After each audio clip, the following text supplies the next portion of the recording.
How's Kambo Warrior? It's John here for Planet Kambo. In today's video, I'm going to go over 3 common misconceptions that come up when people ask me about Kambo. The first one is that Kambo is a poison. Now, while the secretion itself from the frog is poisonous, when Kambo is used and it's put on the skin, it actually doesn't act as a poison in any way. So, to the untrained eye, I can totally understand how this appears, that you give somebody a poisonous substance and they get really, really sick and they start vomiting, and people think that you've poisoned them and now the body's trying to get rid of the poison. That's not how Kambo works. Actually, Kambo, contained within Kambo are these peptides and neuropeptides. When it goes through the skin, only those peptides and neuropeptides enter the body.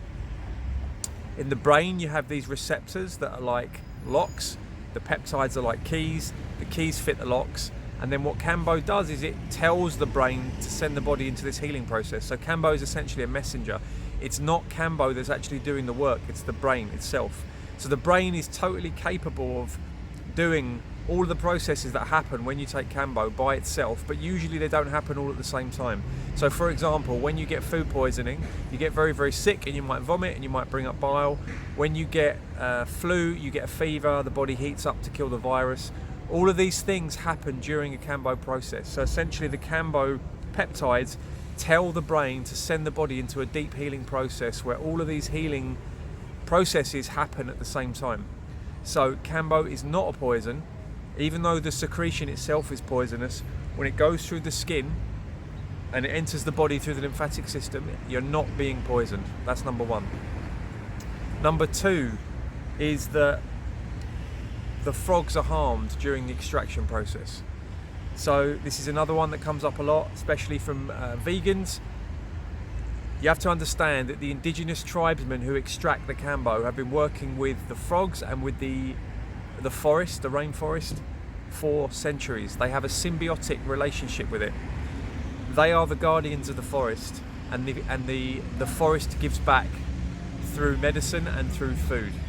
So the tribesmen wouldn't do anything that would harm that relationship, that symbiotic relationship that they have with the forest. So when they go and they extract Kambo, they do it very, very carefully. The frogs are very, very gently captured. They're tied up. The Kambo is extracted and then they're released. So the tribesmen have the utmost respect for the spirit of the forest and they wouldn't do anything to harm it. So it's actually, once you really understand the way things are with indigenous people and the tribesmen and the tribes, you'll see it's absurd to think that they would harm the frogs. So that's number 2.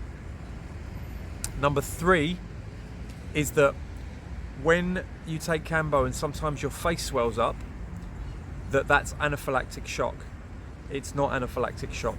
So if you actually look at someone who's had anaphylactic shock and you look at someone who's got what we call frog face, you'll see that they look different. There's quite a stark difference between the two in where the swelling is, exactly how the swelling looks. It's quite obvious that there's a difference. So when we do Kambo, lots of fluid is being released to the body, and sometimes some of that fluid can go to the face, especially if you're leaning forward, like if you lean over the bucket. What we've found is if you keep your head up during the purging process, you keep your head up and you don't lean over the bucket, you're much less likely to get the frog face. But as I said, it's not the body going into a shock, a state of shock. Because Kambo, the secretion of Kambo, the peptides in the secretion are actually almost identical to the human peptides. So when we take Kambo, the body and the brain doesn't see it as a foreign substance, and the cells open to allow the Kambo in to do the work. So it's actually not possible to have an allergic reaction from Kambo.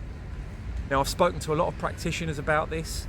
I'm members of various Kambo forums and groups, and the general consensus is you cannot have an allergic reaction from Kambo. No practitioner that I've spoken to has ever seen an allergic reaction from Kambo.